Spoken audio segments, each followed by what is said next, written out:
Welcome to day 22. Let's start with a breath. And this reminder, help is not weakness. Help is not failure. Help is wisdom in action.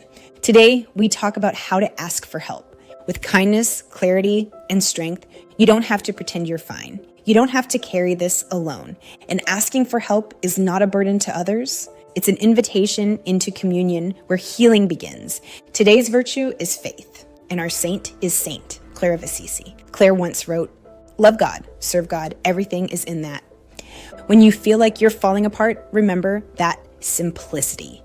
Asking for help is one way we love and serve God, by honoring the limits of how we were created. Today's scripture is from Hebrews 11:1. Now faith is the assurance of things hoped for, the conviction of things not seen.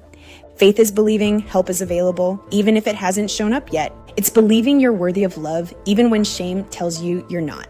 It's asking, not because you expect someone to fix it all, but because being seen is part of the healing. Let's go through the checklist, what not to do when asking for help. Don't demand visible proof of progress every day. Healing isn't linear. Support doesn't always come with a visible result. Don't expect faith to erase all fear. You can be scared and still act in faith. Don't assume dumb means failure. Fumbling your words or forgetting something doesn't disqualify your need. Now let's shift to the checklist, what to do. Offer God your doubt and your belief together. Like the Father in Mark's Gospel, Lord, I believe. Help my unbelief. Repeat a short phrase of scripture or truth, even if you don't fully feel it. Something like, God is for me, not against me. I am allowed to need support. This moment matters even if it's small. Light a candle and ask for the grace to believe again tomorrow. Faith isn't a finish line. It's a light we carry one day at a time. Turn now to your reflection. Prompt. What part of my life needs more faith than certainty today? Let that question sit with you. Is it asking for help with meals or laundry? Is it admitting you're exhausted? Is it trusting someone with the truth of what's really going on? Faith doesn't always feel like fire. Sometimes it's a flickering wick, just enough to light the next step. Now let's walk through the workbook tools that go with today's lesson. Pages 170 through 173 are packed with real scripts, sentence starters, and guided prompts for how to ask for help during a crisis. These aren't just generic phrases. They're crafted for real-life, emotionally complex situations like asking a friend or family member for support, reaching out to a priest or therapist, naming what you need with confidence and compassion, expressing pain without collapsing into guilt or fear. Here are a few examples you can use or adapt. I'm not okay. I don't need someone to fix it, but I'd love someone to sit with me. I'm feeling overwhelmed. Could you help me with dinner this week? This is hard to say, but I'm realizing I need more support right now.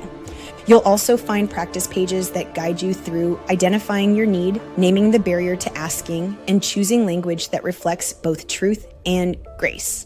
Next, turn to page 177, the worksheet on 10 common thought distortions after betrayal.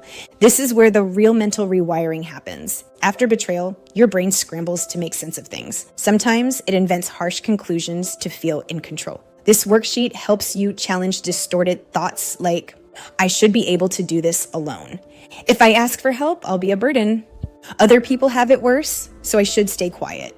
You'll reflect on which distortions show up for you, trace them back to old experiences, and then reframe them with truth, compassion, or spiritual anchors. You might rewrite, I'm failing into, I'm grieving, and grieving is allowed to slow me down.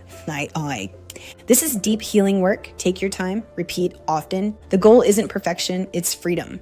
And finally, turn to page 178, the guided prayer, replacing fear with truth and trust. This prayer is a lifeline when fear tries to shout louder than God. Pray with these words or write your own.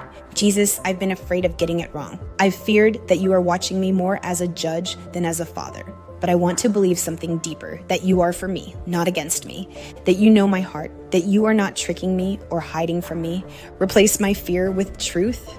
Replace my shame with peace. Teach me to walk in mercy, not measurement. One small step at a time, I trust you to lead me to freedom. He's not expecting perfect, he's inviting presence. To close, I want to offer you this. You are not selfish for needing help. You are not weak for reaching out. You are not less holy because you can't do this alone. Even Jesus didn't carry his cross alone. He let Simon help, and that wasn't failure. It was sacred dependence.